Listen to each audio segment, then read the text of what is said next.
موسیٰ علیہ السلام لاڈلے نبی تھے، لاڈلے، اللہ سے ضد کر لیا کرتے تھے. اب میرے نبی نے کہا کان موسیٰ نبیًا دلال، دلال کہتے ہیں لاڈلے کو، کہ موسیٰ اللہ کے لاڈلے نبی تھے. وہ کہنے لگے جب اللہ نے کہا نہیں دیکھ سکتے تو پھر بھی کہا نہیں دیکھنا ہے. آپ نے کہا میری جرت کبھی نہ ہوتی، اگر اللہ کہتا نہیں دیکھ سکتے تو میں کہتا نہیں میں پھر بھی دیکھنا ہے. یہ موسیٰ کا لاڈ تھا. ارنی انظر الیک، اللہ تعالیٰ نے دیکھنا ہے زمین پہ. کہا موسیٰ نہیں دیکھ سکتے، نہیں میں دیکھنا ہے. کہا یہ صرف موسیٰ علیہ السلام کی صفت اللہ نے بنائی. اور پھر کہا چلو میں تجلی ڈالتا ہوں، پہلے اللہ کی تجلی کی طاقت سمجھو. میرے نبی کا فرمان ہے اگر اللہ عرش کے اوپر سے ایک تجلی ڈالے تو جنت، دوزخ، عرش، کرسی، لوح، قلم، ساتواں، چھٹا، پانچواں، چوتھا، تیسرا، دوسرا، پہلا آسمان، آسمان کے فرشتے، نیچے اتنی بڑی کائنات، یہ سب راکھ بن جائیں گے، راکھ، سوا، چولہے دی سوا بن جائیں. اور اللہ نے میرے حبیب کو کہا آجا، فکان قاب قوسین او ادنی، تیرے لیے میں اپنا پردہ ہٹاتا ہوں، تو مجھے دیکھ میں تجھے دیکھوں، تو مجھ سے بات کر میں تجھ سے بات کروں. صرف ایک ہمارے نبی کو یہ شان حاصل ہے، باقی کوئی نہیں. جبریل نے آج تک نہیں دیکھا، اسرائیل نے نہیں دیکھا، میکائیل نے نہیں دیکھا، اسرافیل نے نہیں دیکھا. میرے محبوب نے دیکھا، میرے محبوب نے دیکھا. محمد مصطفیٰ بن عبداللہ بن عبد المطلب بن ہاشم بن عبد مناف بن قصی بن کلاب بن مرہ بن کعب بن لبی بن غالب بن فہر بن مالک بن نضر بن کنانہ بن خزیمہ بن مدرکہ بن الیاس بن مدر بن نزار بن معد بن عدنان بن اود بن حمیسہ بن سلامان بن عوس بن بوز بن قموال بن ابی بن عوام بن ناشد بن حذا بن بلداس بن یدلاف بن طابخ بن جاہم بن ناحش بن مافی بن عیفی بن عبقر بن عبید بن الدعاء بن حمدان بن سنبر بن یثربی بن یحزن بن یلحن بن ارعوا بن عیدی بن ذیشان بن عیسر بن اقناد بن ایہام بن مقصر بن ناحس بن زار بن سمی بن مزی بن عوض بن عرام بن کیدار بن اسماعیل بن ابراہیم بن آذر بن ناحور بن سروج بن رعو بن فائق بن عابر بن ارفخشاد بن سام بن نوح بن لامک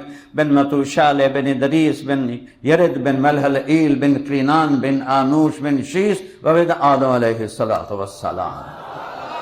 یہ ہے وَأَحْسَنَ مِنْكَ لَمْ تَرَ قَطُّ عَيْنِي وَأَجْمَلَ مِنْكَ لَمْ تَلِدِ النِّسَاءُ خُلِقْتَ مُبَرَّأً مِنْ كُلِّ عَيْبٍ كَأَنَّكَ قَدْ خُلِقْتَ كَمَا تَشَاءُ. قربان جاؤں حسان کی قسمت پر. شاعروں نے نعتیں پڑھی، آج تک پڑھ رہے ہیں، لیکن نبی کو تو سامنے نہیں ہے. حسان کو یہ دولت ملی ہے کہ وہ سامنے کہہ کے کہہ رہا ہے وَأَحْسَنَ مِنْكَ لَمْ تَرَ قَطُّ عَيْنِي، تیرے جیسا حسین میری آنکھ نے نہیں دیکھا. وَأَجْمَلَ مِنْكَ لَمْ تَلِدِ النِّسَاءُ، رخ انور سامنے ہے، نور چمک رہا ہے اور حسان چہک رہا ہے. تیرے جیسا عالی نسب کسی ماں نے پیدا نہیں کیا. خلقت مبرئا من کل عیب، ہر عیب سے اللہ نے آپ کو پاک پیدا کیا. اور یہ جو آخری جملہ ہے یہ ساتوں زمین آسمان پر بھاری ہے. کَأَنَّكَ قَدْ خُلِقْتَ كَمَا تَشَاءُ، اللہ نے ہم سب کو ویسے پیدا کیا جیسے اس نے چاہا. لیکن حسان وہاں پہنچا جہاں 1445 سال میں کوئی شاعر نہیں پہنچا کہ یا رسول اللہ آپ تو ایسے پیدا ہوئے ہیں جیسے آپ نے اپنے آپ کو خود چاہا، مجھے ایسا بنایا تو اللہ نے، لیکن تعبیر دیکھو کأنک، ایسے لگتا ہے قد خلقت، آپ پیدا کیے گئے کما تشاء، جیسے آپ نے اللہ سے فرمایا آنکھیں ایسی بنا، ناک ایسا بنا، ہونٹ ایسے بنا، چہرہ ایسے بنا، جسم ایسے بنا. آپ کو تو اللہ نے آپ کی مرضی کے مطابق پیدا کیا. کمال ہے، کمال ہے. تو میرے بھائیو، لم یلد ولم یولد، نہ کسی کا باپ ہے نہ کسی کا بیٹا ہے. اچھا چلو کوئی اس کی وہ تو بتاؤ، کوئی مثال بتاؤ. ایک آدمی نے گھوڑا نہیں دیکھا، یار گھوڑا کہ ہو جا ہوندا ہے تو بندہ آندا ہے انہوں دے کان ہوندے نے، انہوں دا منہ ہوندا ہے. کھوتا کہ ہو جا ہوندا ہے، گاں کیویں ہوندی ہے، پوچھتا آدمی. تو میرا رب کہتا ہے میرے بارے میں پوچھو بھئی کوئی یار کوئی مثال تو دسو یہ کہ ہو جائے کہ ٹھک ولم یکن لہ کفوا احد، اس کی کوئی مثال نہیں ہے، اس کی کوئی مثال نہیں، اس کی کوئی مثال نہیں، مثال سے پاک ہے۔ دیکھو گے تو پتہ چلے جنت کا سب سے خوبصورت منظر اللہ کا دیدار ہے، سب سے خوبصورت منظر۔ جنت تو مخلوق ہے، خالق میرا اللہ ہے، اور جہنم والوں کے لیے سب سے بڑا عذاب اللہ کے دیدار سے محروم ہے۔ ثم انہم یومئذ لمحجوبون ثم انہم لصال الجحیم۔ قرآن دیکھو، میرا رب دوستیوں کو کہہ رہا ہے تمہارے لیے بڑا عذاب یہ ہے کہ تم مجھے نہیں دیکھ سکو گے، پھر تم جہنم کی آگ کا مزہ چکھو گے۔ پہلے اپنے دیدار سے محرومی کا عذاب بتایا اور پھر جہنم کا عذاب بتایا، اور جنت والوں کے لیے سب سے بڑی عزت، اعزاز اور لذت میرے رب کا دیدار ہے۔ یہاں تو ہم دیکھ نہیں سکتے سوائے اللہ کے حبیب کو، تو اللہ نے خاص طور پہ پروٹوکول دیا۔ کون ان کرتوں میں، یہ دیکھو یہ 500 کلومیٹر کے اوپر چلے جاؤ نا آپ تو آپ کا جسم دھماکے سے پھٹ جائے گا، چونکہ ہر انسان کے اوپر 28 ٹن ہوا کا بوجھ ہے، 280 من ہوا کا بوجھ ہے، اور جب ہم ہوا کا بیریئر 500 کلومیٹر کے بعد کراس کرتے ہیں وہ بوجھ ہٹتا ہے، ہمارے اندر کا جو پریشر ہے وہ ہمیں پرزے پرزے کر دیتا ہے۔ اور یہ جو خلائی لباس بنتا ہے $1.25 ارب میں بنتا ہے، $1.25 ارب، پاکستان کے 4 کھرب کے قریب وہ خلائی لباس بنتا ہے کہ جب وہ اوپر جائیں تو اس کے اندر پریشر ہوتا ہے جو ان کو باقی رکھتا ہے۔ میرے نبی نے تو کرتا پہنا تھا، اور شلوار بھی نہیں تھی، دھوتی پہنی ہوئی تھی، اور اسی کے ساتھ ہی وہ گئے پہلا آسمان، دوسرا، تیسرا، چوتھا، پانچواں، چھٹا، ساتواں، سدرۃ المنتہا پر جبریل کہ یا رسول اللہ میرا ویزا ختم، اس سے آگے کسی کے پاس ویزا کوئی نہیں، میں اتنا بھی اوپر گیا تو جل کے راکھ ہو جاؤں، آگے آپ جانے، آپ کا رب جانے۔ اور میں قربان جاؤں، کبھی اپنے نبی کو پڑھو تو اس سے عشق کرو۔ 2 ہی ہیں دنیا میں عشق کے لیے، ایک اللہ ہے، ایک اللہ کا رسول ہے، باقی تو سب دھوکہ ہے، سب غرض کی محبتیں ہیں، بیوی، بچے، ماں، باپ، سب اغراض کی محبتیں ہیں۔ 2 ہستیوں ہیں جنہوں نے اپنی غرضیں مٹا کر تمہیں چاہا ہے، ایک میرا اللہ ہے اور ایک میرا حبیب مصطفیٰ ہے صلی اللہ علیہ وسلم۔ اوپر اللہ نے اٹھایا، ایک تخت آیا، تخت پر بٹھایا، اور آج عرش جھوم رہا تھا۔ یہ جھومر نہیں ڈالتے لوگ خوشی میں، اس دن عرش جھوم رہا تھا، جھومر ڈال رہا تھا کہ آج محمد مصطفیٰ کے قدم میرے اوپر پڑیں گے، اس کی جھومر تھی۔ اوپر اللہ جانے کیا ہوا، اللہ نے پردے ہٹائے، عزت دیکھو، السلام علیک ایہا النبی ورحمت اللہ وبرکاتہ۔ کیا کمال ہے یار، کیا کمال ہے کہ اللہ نور السماوات والارض، اللہ الصمد، اللہ الذی رفع السماوات، اللہ لا الہ الا ہو الحی القیوم، الف لام میم، اللہ لا الہ الا هو الحی القیوم، اللہ السلام علیک ایہا النبی ورحمت اللہ وبرکاتہ۔ سلام تو دیکھو کیا ہو رہا ہے، اتنے بڑی شان والے نبی کے طریقے چھوڑ کے کیسے زندگی میں خوشیاں پاؤ۔ میرے نبی نے کہا جھوٹ ہلاک کرتا ہے، تم تاجروں نے کہا جھوٹ کے بغیر تو تجارت نہیں چلتی۔ میرے نبی نے کہا سود حرام ہے، میرے قدموں کے نیچے دفن ہے۔ یہ بڑے تاجر کہتے ہیں سود کے بغیر تو انڈسٹری نہیں چلتی۔ چلا کے دیکھ لیے جتنے سود میں پھنسے ہوئے ہیں آج بھوکے مر رہے ہیں وہ۔ میرے نبی نے کہا سچ نجات دیتا ہے، جھوٹ ہلاک کرتا ہے۔ امت نے کہا سچ بولنا تک کم ہی نہیں بنتا، کدھر چلے گئے ہو، این تذہبون، کہاں چلے گئے ہو؟ 180 پر تبدیل ہو گئے ہو، 180 پر۔ میرے نبی کی 2 صفتیں مشہور ہوئیں، صادق، امین، سچے، امانت دار۔ یہ 2 صفتیں اسلام کی بنیاد ہیں۔ میرے بھائیوں، ڈلتے صرف کلمے دیے لا الہ الا اللہ محمد الرسول اللہ. جو لا کہا وہ لا ہوا، وہ لا بھی اس میں لا ہوا، جز لا ہوا، کل لا ہوا، پھر کیا ہوا؟ اللہ ہوا. اللہ کو ساتھ لے لو. اللہ کی قسم ایک پیسہ بھی نہیں لگتا اللہ کو ساتھ لینے کے لیے، ایک پیسہ نہیں لگتا. صرف توبہ اور غلام مصطفیٰ بن کے دکھا دو، اس کی رحمت تمہیں اپنے آغوش میں لے لے. وہ تو معاف کرنے کے لیے تیار بیٹھا ہوا ہے، وہ معاف کر کے خوش ہوتا ہے. اللہ کے نبی تشریف لائے، صحابہ ہنس رہے تھے. آپ نے فرمایا اگر تمہیں پتہ چل جائے جو میں جانتا ہوں تو تمہارا رونا بڑھ جائے اور تمہارا ہنسنا کم ہو جائے. سب رونے لگے. آپ پیچھے ہٹے تو جبریل آ گئے. یا حبیبی، آپ نے میرے بندوں کو مجھ سے اتنا ڈرا دیا، وہ سارے رو رہے ہیں، جا واپس جا ان کو ہنسا جیسے رلایا ہے. یہ تو میرا اللہ ہے، اس سے بڑا قدردان اور کہاں سے لاؤ؟ تو بھائیو اللہ سے صلح کریں.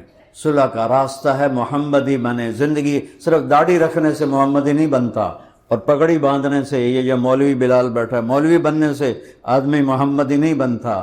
یہ اندر اور باہر سارا محمدی روپ میں ڈھلے گا تو اللہ تعالیٰ کی بارگاہ میں یہ عالی شان مقام مرتبہ پائے گا. اس وقت جو بادل غصے میں ہیں، پہاڑ غصے میں ہیں، یہ کوئی فطرت کسی انسان کا کام تو ہے نہیں. بادلوں کو اللہ اٹھاتا ہے، بارش کو اللہ بناتا ہے. الم تر ان اللہ جزجی صحابہ، کیا خوبصورت آیت ہے. دیکھتے نہیں ہو اللہ کیسے بادلوں کو آہستہ آہستہ آہستہ جوڑتا ہے. ثم یجعلہ رکاما، پھر ان کو اوپر اٹھاتا ہے. یہ اوپر اٹھانے والی آیت ہوائی جہاز سے سمجھ میں آئی. پہلے لوگوں کو نہیں پتہ چلا اس کا کہ جب ہم اوپر جاتے ہیں تو بادلوں کے ایسے پہاڑ اوپر ایسے چڑھے ہوتے ہیں، ایسے چڑھے ہوتے ہیں. ثم یجعلہ رکاما، اس کو اوپر لے جاتا ہے. اس میں برف ہوتی ہے. کیسے یہ نظام چلاتا ہے؟ روزانہ سمندر اور دریاؤں سے 15 لاکھ ٹن پانی ایک سیکنڈ میں بخار بن کے اڑ جاتا ہے. روزانہ. یہ سائنس کی بات ہے، منو یا نہ منو، چونکہ میں نے دونوں علم اللہ کے فضل سے پڑھے ہوئے ہیں تو میں دونوں کو ملا کے بات کر لیتا ہوں. روزانہ 15 لاکھ ٹن پانی سمندر اور دریاؤں سے بخار بن کے اوپر اڑ جاتا ہے. اس کے بعد پانی میں مد و جزر ہے، آپ دیکھتے ہیں کبھی کھڑا نہیں ہوتا، چونکہ اللہ کا کیا نظام ہے. ہائے میرے رب، پانی اور اوپر ہوا. اب میرے یہاں ہوا ہے، یہاں سر کے اوپر. پانی کے چند سینٹی میٹر اوپر ہوا ہوتی ہے، پانی کے اوپر نہیں ہوتی.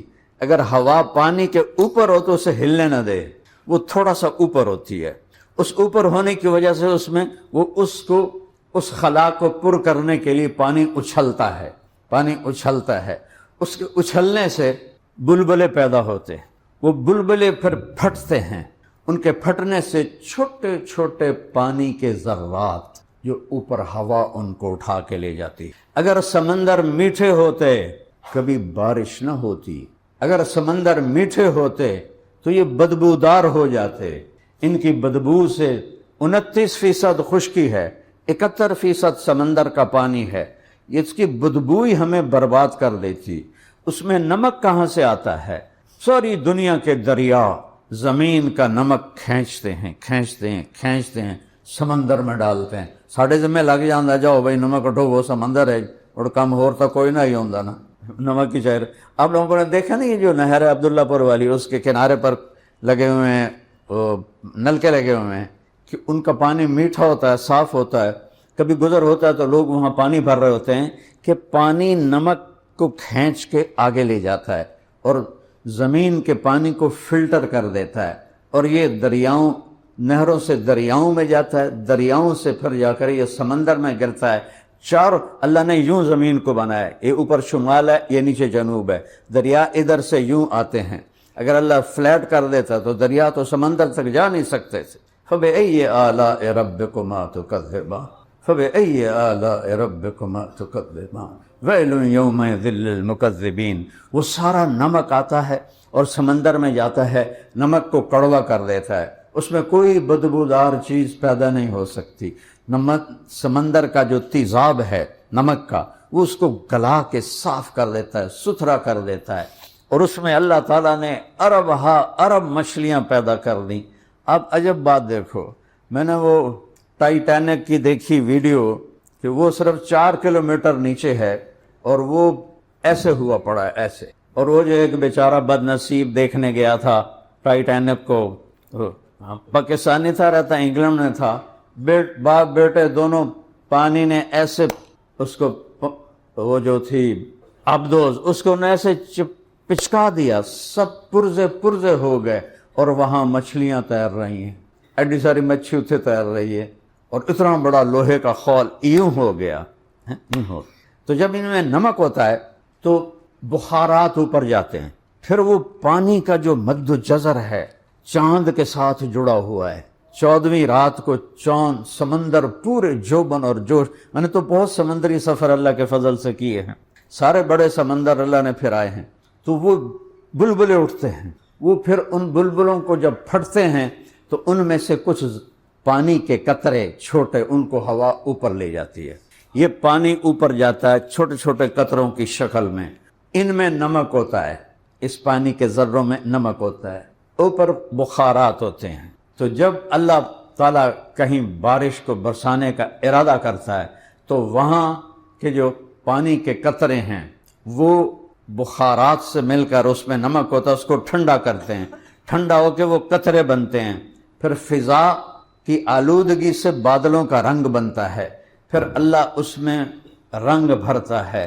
ایک کالے بادل میں 10,000 ٹن پانی ہوتا ہے، اور جہاز میں سے گزرو تو لگتا ہے تسی پتہ نہیں کپا چو جا رہے ہو۔ 10,000 ٹن پانی جب اللہ خوشی سے برساتا ہے تو انا صببنا الماء صبا ثم شققنا الارض شقا فانبتنا فيها حبا وعنبا وقضبا وزيتونا ونخلا وحدائق وفاكهة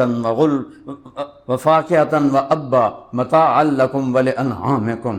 جب اللہ خوشی سے برساتا ہے تو زمین کا کلیجہ پھاڑتا ہے، اس میں پانی کو ٹھہراتا ہے، پھر غلے، انگور اور کھجور اور بیلیں اور اچارہ اور باغات نکالتا ہے۔ جب اللہ ناراض ہوتا ہے تو پھر ففتحنا ابواب السماء بماء منہمر، پھر ہم نے آسمان کے دروازے کھول دیے تیز رفتار پانی کے ساتھ، وفجرنا الارض عیونا، زمین کے چشموں کو بھی پھاڑ کے باہر نکالا۔ قوم نوح کا واقعہ ہے۔ فالتقى الماء على امر قد قدر، زمین آسمان کے پانی نے مل کر ساری خلقت کو ڈبو دیا، بڑے سے بڑے پہاڑ کے اوپر پانی چڑھ گیا۔ جو اس وقت ہمارے ملک میں موسم باغی بن گیا ہے، بادل بغاوت پہ آ گئے ہیں، پہاڑ بغاوت پہ آ گئے ہیں، ہماری ٹیم وہاں کام کر رہی ہے، اللہ کے فضل سے وہ اوپر پہاڑوں تک پہنچے ہیں پیدل۔ کہا جی ایک ایک پتھر اتنا بڑا ہے جتنا ایک کمرہ ہوتا ہے، ایک کمرے کے برابر بڑے بڑے پتھروں کو پانی نے لڑکا دیا ہے، اس کے نیچے لاشیں پڑی ہیں، نہ نکال سکتے ہیں، جانوروں کی لاشیں، انسانوں کی لاشیں بدبودار ہو رہی ہیں، نکال نہیں سکتے ہیں۔ کہ میرے رب نے ایک چھوٹا سا الارم دیا، لیکن ایک خوشخبری سنو، ہر کوئی اس کو عذاب کہہ رہا ہے، عذاب کہہ رہا ہے، میں اسے رحمت کہہ رہا ہوں، چونکہ میرے رب نے اپنے نبی کی امت پر رحمت ہی کرنی ہے۔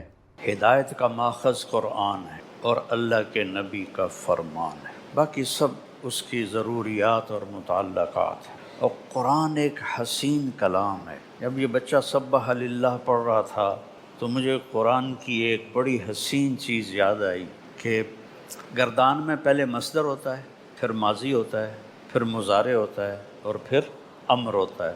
ٹھیک ہے ٹھیک ہے نا؟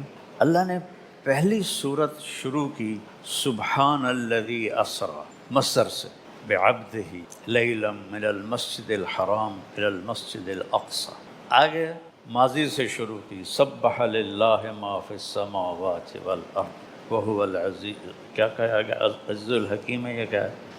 پھر مضارع کی طرف بڑھے یسبح للہ ما فی السماوات وما فی الارض، اس کے بعد امر کی طرف بڑھے سبح اسم ربک الاعلی، سبحان، سبح، یسبح، سبح، یہ وہ حسن قرآن ہے جو ہمارے طلبہ نہیں جانتے، اس لیے قرآن پڑھ کے ان کے دلوں میں کوئی حرکت نہیں ہوتی، وہ اوپر سے گزر جاتا ہے۔ پھر ایک اور بات مجھے ابھی تلاوت میں ذہن میں آئی کہ ہر نبی نے اپنی قوم کو کہا یا قوم، وَإِلَىٰ ثَمُودَ أَخَاهُمْ صَالِحًا قَالَ يَا قَوْمِ اعْبُدُوا اللَّهَ وَإِلَىٰ هُودَ أَخَاهُمْ صَالِحًا قَالَ يَا قَوْمِ اعْبُدُوا اللَّهَ۔ موسیٰ علیہ السلام یا قوم لم تؤذوننی، ٹھیک ہے، لیکن عیسیٰ علیہ السلام نے کہیں بھی یا قوم نہیں فرمایا، ہمیشہ یا بنی اسرائیل فرمایا۔ یہ ابھی جو بچہ تلاوت کر رہا تھا تو میرا ادھر ذہن گیا، یا بنی اسرائیل سے خطاب کیا ہے پورے قرآن میں، یا قوم میں، کیونکہ عیسیٰ علیہ السلام کے والد کوئی نہیں ہے، نسب باپ سے چلتا ہے، وہ بنو اسرائیل سے نہیں ہیں، وہ تو روحم ہے، من روح اللہ ہیں۔ تو یہ دیکھو قرآن کی کتنی خوبصورتی ہے کہ عیسیٰ علیہ السلام نے ایک دفعہ بھی یا قوم نہیں فرمایا، بلکہ یا بنی اسرائیل، یا بنی اسرائیل۔ تو بیٹو اللہ نے پہلا لفظ فرمایا ہے ہدن، ذالک الکتاب لا ریب فیہ ہدن للمتقین۔ کسی کتاب کے لیے ہدن للمتقین نہیں، ہدن للناس، کسی کتاب کے لیے ہدن للناس۔ تو میری عادت ہے کہ تفسیریں بہت بڑی بڑی ہیں اور آج کے زمانے میں ان سے روشنی ملنی بہت ڈھونڈنا پڑتا ہے، تو اللہ مجھے توفیق دیتا ہے، میں الفاظ پہ غور کرتا ہوں، ان کو لغت میں دیکھتا ہوں، اس سے کچھ سمجھ میں آ جائے تو بیان کر دیتا ہوں۔ میں نے کہا یہ خدا کا مطلب دیکھنا چاہیے، کتنے مطلب ہیں، تو وہ لغت میں دیکھا ایک مطلب جو بہت خوبصورت لگا، خدا سمندر میں پہاڑ کی ابھری ہوئی چوٹی کو کہتے ہیں جو دھوپ سے روشن ہو جاتی ہے۔ عرب سمندر سے ڈرتے تھے، باہری سفر بہت کم کرتے تھے، اس وقت نہ کمپاس اور نہ کمپیوٹر، رات کو ستاروں کو دیکھ کے اور دن میں انہوں نے یہ چوٹیاں مقرر کی ہوئی تھیں کہ یہ جو چوٹی ہے یہاں سے جدہ کا راستہ ہے، یہ جو چوٹی ہے یہاں سے عقبہ کا راستہ ہے، یہ جو چوٹی ہے یہاں سے یمبو کا راستہ ہے، یہ جو چوٹی ہے یہاں سے عدن کا راستہ ہے۔ تو سمندر میں جہازوں کو منزل تک پہنچانے کے لیے جو چوٹیاں اللہ نے پانی سے باہر نکالیں ان کو ہدا کہتے ہیں، ہدا۔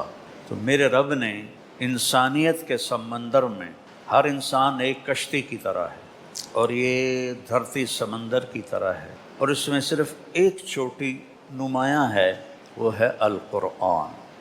ہدن للناس بھی ہے اور ہدن للمتقین بھی۔ کسی کتاب کے بارے میں یہ دعویٰ نہیں ہے کہ یہ ہدایت کی وہ روشن چوٹی ہے جو تمہیں اللہ تک پہنچا دے۔ قرآن کا کیا کام ہے؟ ان ھذا القرآن یہدی للتی ہی اقوم، صرف قرآن ہی ہے بالکل سیدھا راستہ بتاتا ہے، نہ اس میں ادھر نہ ادھر۔ ایک حدیث جوڑ دو، ترکتکم علی محجۃ بیضاء لیلھا کنہارھا لا یزیغ عنہا الا ھالک، ایک روشن راستے پہ چھوڑ کے جا رہا ہوں جس میں رات ہے ہی نہیں، اور رات بھی دن بن جاتی ہے، جو اس سے ہٹے گا وہ ہلاک ہو جائے۔ اس نے عرب کو عاجز کر دی، اگر اللہ چاہتا تو سیدھا سادہ جیسے ضرب یضرب ضربا فہو ضارب، اتنی عربی سے بھی کبھی قرآن آئے گا؟ شرح جامع پڑھاتے ہیں، شرح جامع پڑھاتے ہیں، اور شرح جامع بھی کوئی نحو کی کتاب ہے؟ وہ فلسفہ نحو کی کتاب ہے، تمہیں تو کیا پڑھانے والے کو سمجھ میں نہیں آئے گی۔ اور کافیہ پہیلیوں کی کتاب ہے، وہ بھی نحو کی کتاب نہیں۔ تمہارے نصاب میں صرف ایک کتاب ہے نحو کی، وہ ہے ہدایت النحو، اور وہ مجھے نو کے جیسے سورۃ فاتحہ نہیں پڑھتے ایسے ہدایت النحو کو میں شروع سے آخر تک ختم کر دیتا زبانی، اور میں منطق کے سخت مخالف ہوں، لیکن مرقات مجھے زبانی یاد تھی، اور میں نے اپنے ہاتھوں سے لکھی پوری عربی عبارت اپنے ہاتھوں سے لکھی تھی۔ میں جو بولتا ہوں بصیرت سے بولتا ہوں، میں اس چیز کا قائل نہیں کہ ہم تو جی لکیر کے فقیر ہیں، تو پھر مدرسے کی کیا ضرورت ہے اگر آپ لکیر کے فقیر ہیں؟ یہ بھیجا اللہ نے کس لیے دیا ہے؟ سوچنے سمجھنے کے لیے دیا ہے۔ افلا یتدبرون القرآن ام علی قلوب اقفالها، تدبر کسے کہتے ہیں؟ دبر